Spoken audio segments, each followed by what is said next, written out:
So, let's just jump right into this. I want you to imagine something. You're a detective, right? A woman vanishes, and your prime suspect? He's a rich, powerful lawyer with friends in all the right places.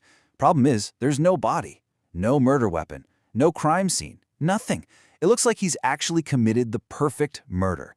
So, how do you possibly find justice when all the evidence is just gone? And this is where the story gets a real chill down your spine. These are the last words Marie Fahey ever wrote in her diary. Just hours before she disappeared for good, she thought she was finally free. What she didn't know was that for her powerful ex-lover, Thomas Capano, her freedom was something he was never, ever going to allow. Okay, so let's back up a little.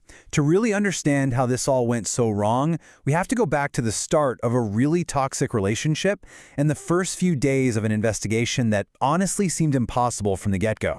So on one side, you've got Thomas Capano. This guy was a big deal in Delaware, tons of power, tons of influence. And on the other, you have Marie Fahey. She was a high-profile political aide, and she was trapped in a secret 3-year affair with him. Now, he'd buy her expensive gifts, but he always kept her hidden. And she told her friends that underneath all that charm, he was this deeply manipulative, angry guy who wanted to control, every single part of her life. The last time anyone saw Anne-Marie alive was at this dinner in Philadelphia. She was there with Capano, and she was there to do one thing: tell him it was over for good. A waitress who was working that night later said you could just feel the tension at the table. Anne-Marie barely ate anything, barely said a word.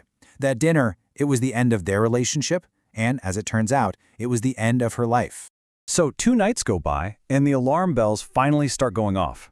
Anne-Marie, who was known for being super neat and organized, doesn't show up for a dinner party.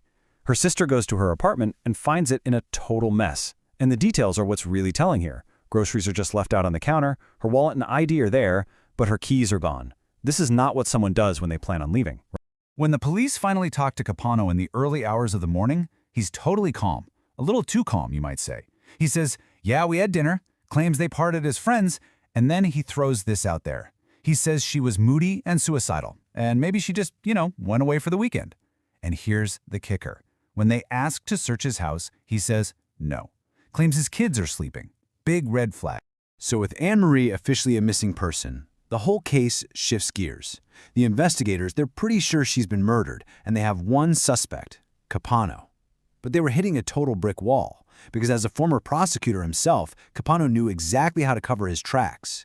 He was setting the stage for what he thought was the perfect crime. I mean, just look at what the FBI was up against. No body, no weapon, no physical evidence that a crime even happened.